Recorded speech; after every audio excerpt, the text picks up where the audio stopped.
Welcome to the Side Hustle to Small Business podcast. As we take a break over the holidays, we want to share a past episode that really resonated with us. Here is Joselyne Walter's episode from March 12th, 2025. We will be back with new episodes on January 7th, 2026. Welcome to the Side Hustle to Small Business podcast, powered by Hiscox. I'm your host, Sanjay Parekh. Throughout my career, I've had side hustles, some of which have turned into real businesses. But first and foremost, I'm a serial technology entrepreneur. In the creator space, we hear plenty of advice on how to hustle harder and why you can sleep when you're dead. On this show, we ask new questions in hopes of getting new answers. Questions like, how can small businesses work smarter? How do you achieve balance between work and family? How can we redefine success in our businesses so that we don't burn out after year 3? Every week, I sit down with business founders at various stages of their side hustle to small business journey. These entrepreneurs are pushing the envelope while keeping their values. Keep listening for conversation, context, and camaraderie.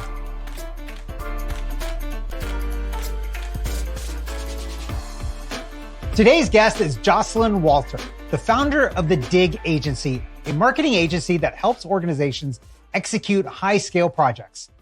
Joselyne specializes in streaming projects using tools such as AI. We're excited to really dig into some of these tools in this episode. Joselyne, welcome to the show. Hello, Sanjay. Thank you. Appreciate that warm welcome. So it's great having you on. I think AI is something that I feel like everybody talks about all the time, but a lot of times you don't really talk about the implications on actually getting things done. But before we get into that, give us a little bit about your background and what got you to where you are today. Certainly. So I am first generation born here in the States. Was actually born and raised in Miami, Florida, and oddly enough, have been in Florida all my life. My parents, I think it's interesting for people that don't know all my background, but my parents came here from Honduras, and my mom actually only had a 5th grade education when she moved here to the States, and my dad had what was the equivalent of a high school diploma. So they were both blue-collar workers. My dad was a welder, welding garbage trucks, and my mom was a housekeeper for many years. And yet they raised and instilled such a good foundation. I was the first one to graduate from college out of 40 cousins. Worked in corporate America. I mean, at one point, I worked for a company that had a $17 million marketing budget. And what I found that when I was working for a $17 million marketing budget company, or one that had $0, the gap was the same in terms of resources. And I thought, you know what, I can fill this gap and I'm going to go start my own thing. And that's where the Digg Agency was born from. Awesome. So is Digg the first time you've done anything entrepreneurial, or was there something like when you were a kid, like hustling on things, like anything there? So I think I've always been a hustler, but entrepreneur wise, yes, the Digg is my first gig. From an entrepreneur standpoint. And for a while, I always said that I was afraid of entrepreneurship, the lack of stability, the lack of direction, having too many things to do at once. I always thought I would hate it, but it's my first go at it. And I absolutely love it. I am hooked. Yeah. It's funny because we hear that so often about entrepreneurship, right? Like the lack of stability. But, I think in anything that you do, there's a lack of stability if you really peer below the covers, right? Like you're working for somebody, you can get fired at any time. You can get laid off at any time. You never know. So I often say in entrepreneurship, like you're the only one that can fire you. So in terms of that, it's a little bit safer. Yeah, for sure. And when I worked in corporate America, unfortunately, every single year for the better of 10, 15 years, we would talk about layoffs. Right. And what's odd is I'd have to talk about laying off Susie over Bobby, and why Susie was better and Bobby was worse, or Bobby was better and Susie was worse. And then you go have meetings with Bobby and Susie, and you're pretending that life is good, that they'll be here forever, they're the best employees ever. And that's the hard truth. So you're absolutely right. You can be laid off hard at any time. Yeah. But if you're doing your own thing, in some ways you have more control over your destiny. And every hour you put in, every effort you put in, you're directly benefiting out of it. So it's rewarding in a lot more ways. Right. Yeah, exactly. Yeah. You're more in control of your own destiny. Although when you have employees, you're still having those same discussions a lot of times. I know. Which is unfortunate, right? Like, I mean, and this is actually one of those skills that I feel like is very important for entrepreneurs, especially entrepreneurs that have teams, to really think about and understand how did they get there? So let's talk about how you started this then. So you had a full-time, well-paying gig at a big company, and then you decided to eject. So, how did you make that move? How did you decide to make that move? So corporate life was slowly picking away at my soul. And for a while, I had been thinking of buying a business and just running a business or franchise. And my husband kept saying, well, why don't you do your own thing? Why don't you start your own agency? And his comment was always like, why don't you bet on yourself? If you're willing to bet on someone else's business and run and grow that. He's like, my money would go on you, right? Let's bet on yourself. So it was in my mind in the works for about 2 years.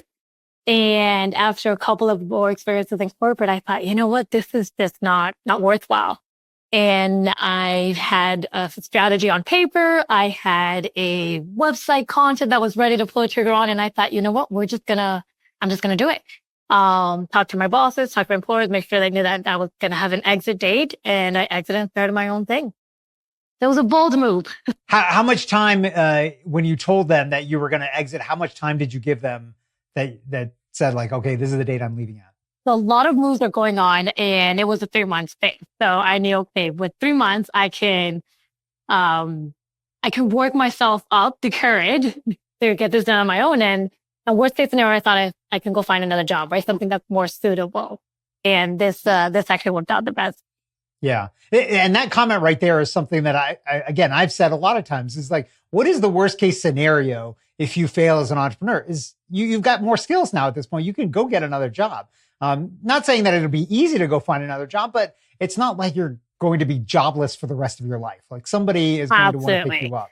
And one of the things that I was afraid of was success. I was very successful, right? I knew how much I was bringing in for the business. I knew how much I was managing, how many people, what the budget was, and I knew what goals I needed to hit to be successful.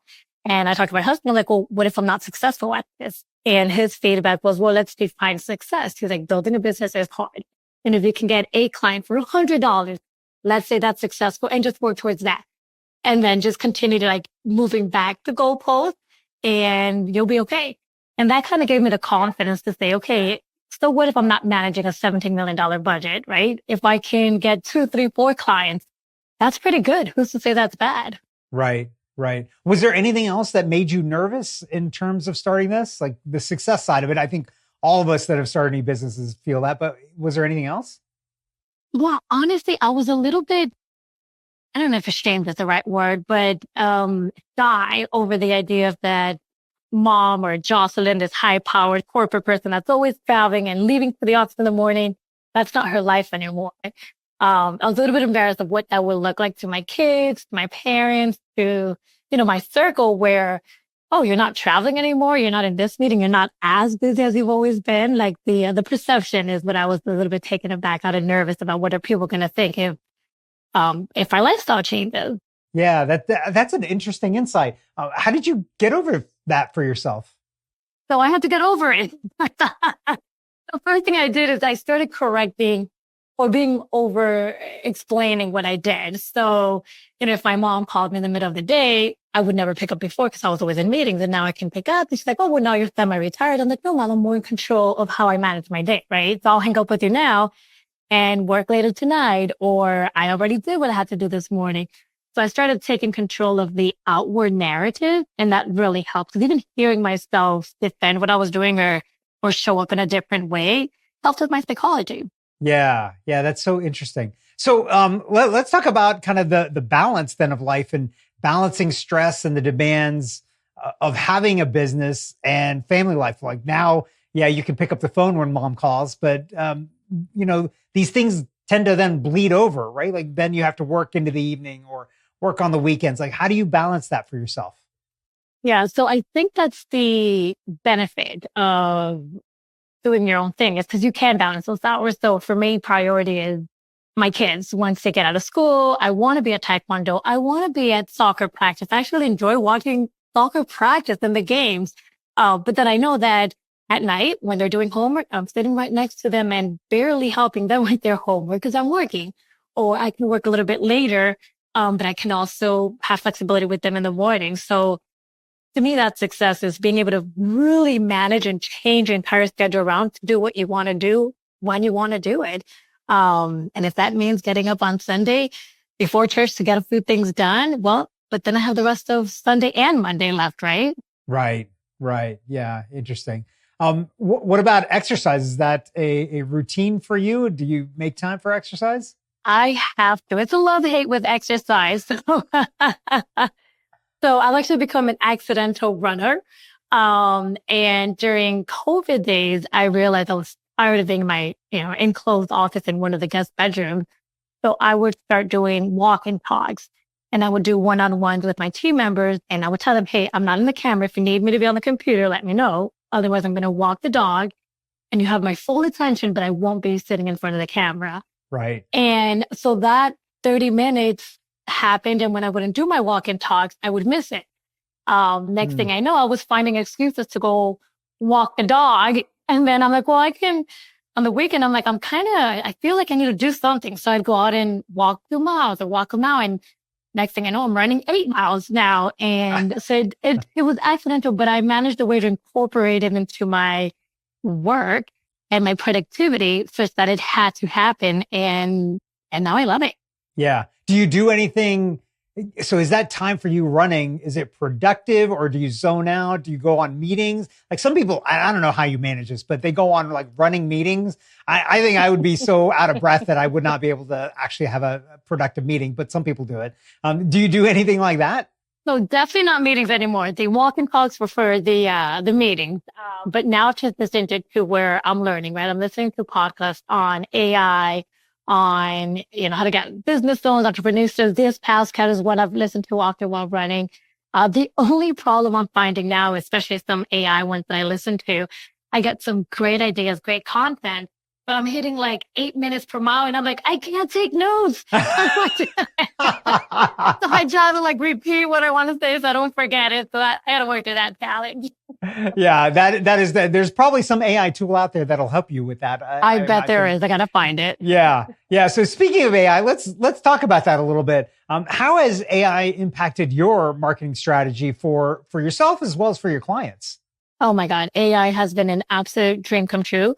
Especially when I opened the agency, I started off just by myself. And it was hard to try to build a strategy for myself or a client when I didn't have that bouncing board. And AI has become my personal assistant. The way I like to describe it is that it is the person who's got the best education, who's learned experiences from a bajillion other people. And based on our conversations or chat, he or she, depending on what you call your AI person, mine for now is Doug.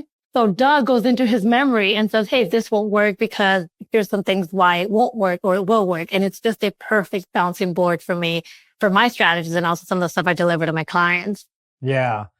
Are there particular tools or platforms that you use and you've seen to be really effective in marketing?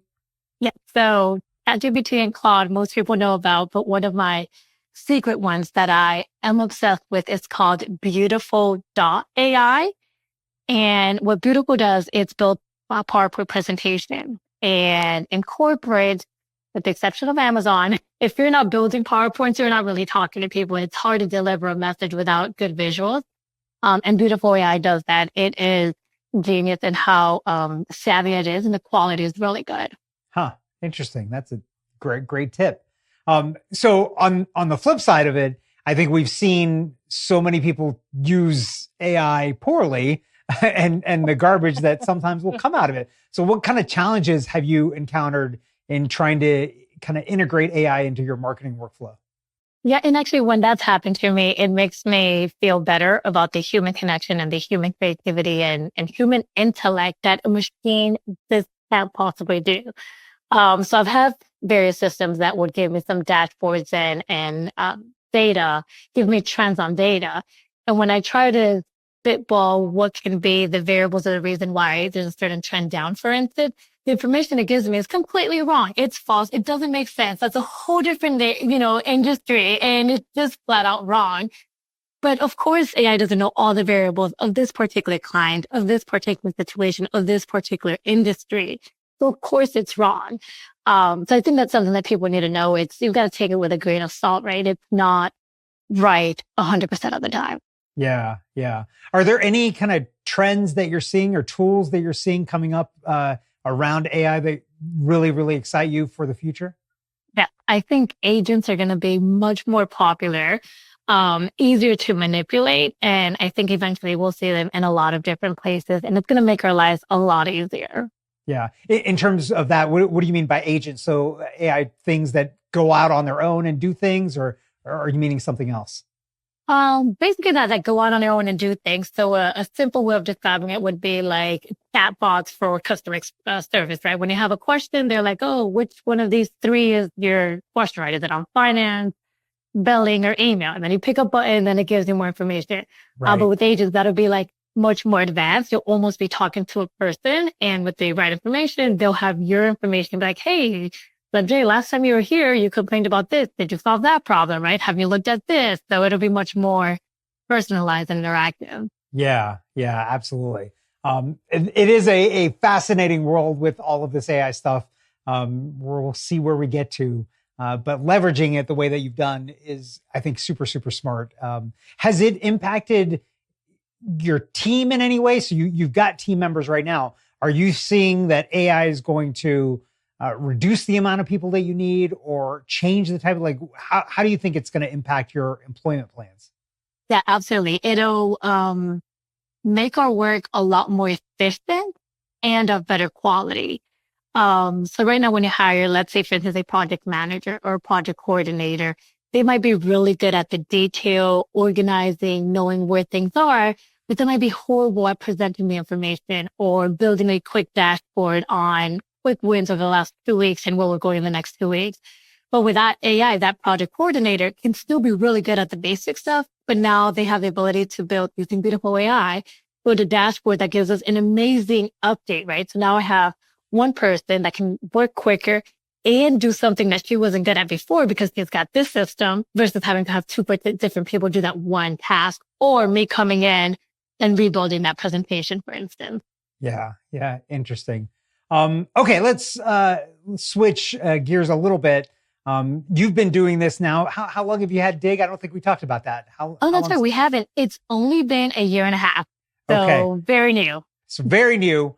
But even in a year and a half, you've probably learned a lot and mistakes that have happened and things are like, oh, I wish I could have done that different. Is there something that stands out to you that if you could go back and do differently that you would? And what is that and why? Yes. So I would say that I am super happy that in year one, we did hit our goals, which was we were a six-figure in the agency in year one.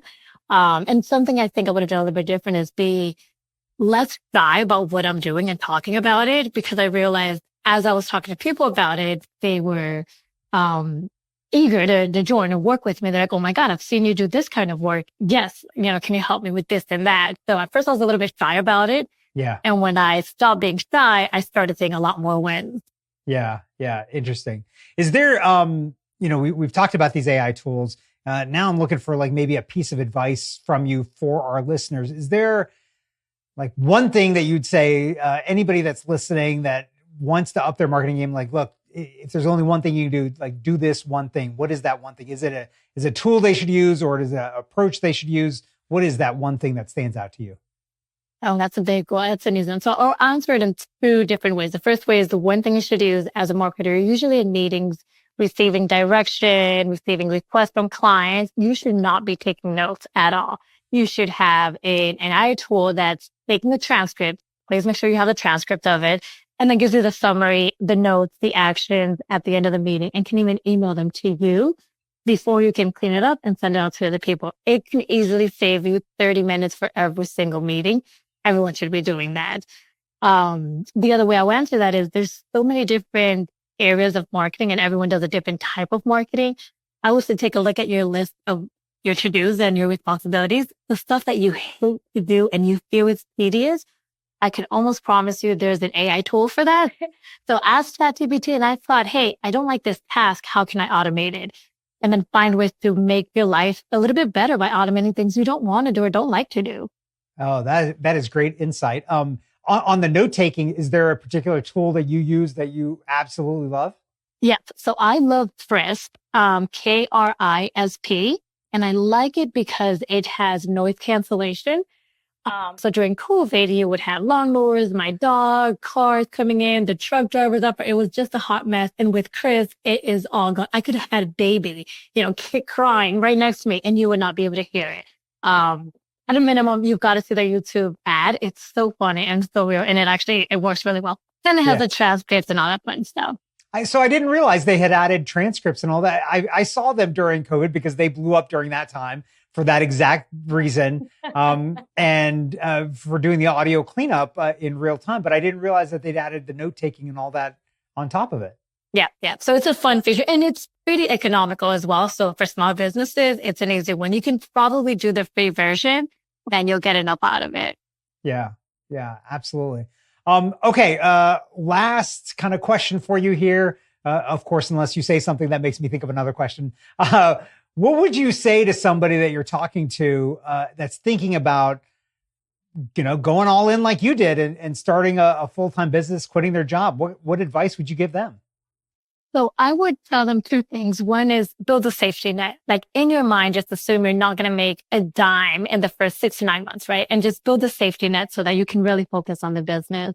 And then the other thing I would say is actually just go do it. Build that safety net and redefine success. Like for me, redefining success was if I can get one client for $100, that's okay. And that kind of gave me the permission to just go try it. And I said, if I talk to 100 people and 99 say no, but if one says yes, I'm succeeding. And that kind of gave me the motivation to go and do that. So those would be my two things. Build a safety net so that you can really focus on it. And then redefine success and go do it and get that goal.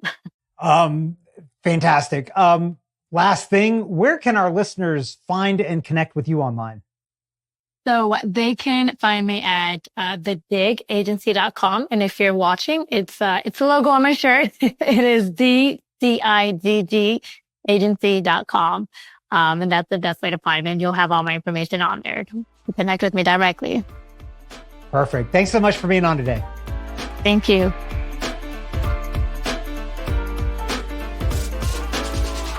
Thanks for listening to this week's episode of the Side Hustle to Small Business Podcast, powered by Hiscox. To learn more about how Hiscox can help protect your small business through intelligent insurance solutions, visit hiscox.com. And to hear more Side Hustle to Small Business stories or share your own story, visit hiscox.com/side hustle to small business. I'm your host, Sanjay Parekh.